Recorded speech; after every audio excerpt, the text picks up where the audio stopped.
Joined now by Pastor Tony Suarez, one of the president's faith advisors, to talk about the Oklahoma rally and the road ahead with DACA, a federal program that allows immigrants brought here as children to work. Pastor Suarez, thanks for joining us. Thank you for having me. By most accounts, the president's rally in Oklahoma filled far fewer seats than originally anticipated. And apparently one of the issues was young people reserving seats who had no intention of showing up. What's your take on the attendance? Well, I think that if TikTok users and young people were able to do that, I think it shows that we can't trust the election in November to mail-in ballots. I mean, what kind of chaos could be caused there?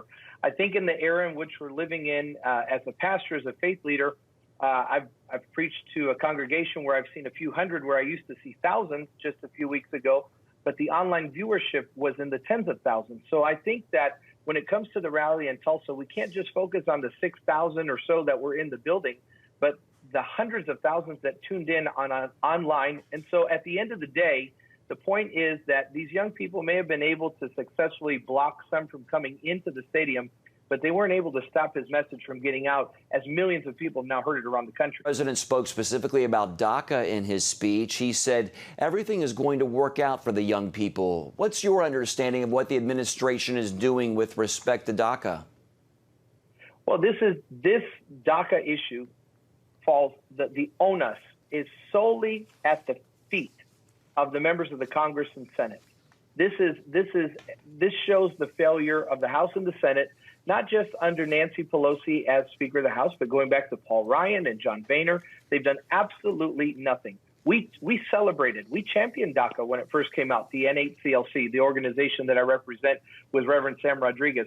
But we understood it to be a temporary measure, a temporary program. The first word of DACA, of that D, is deferred.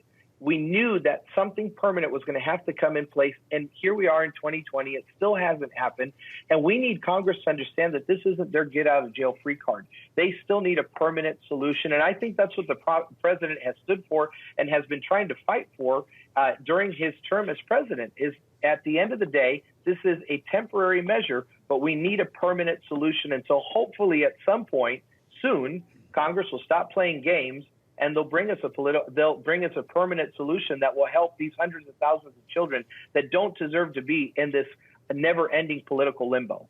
And quickly, you've pressed Congress to pass comprehensive immigration reform for years. What's your hope at this point? My hope at this point is that God would touch their hearts and minds to stop playing politics.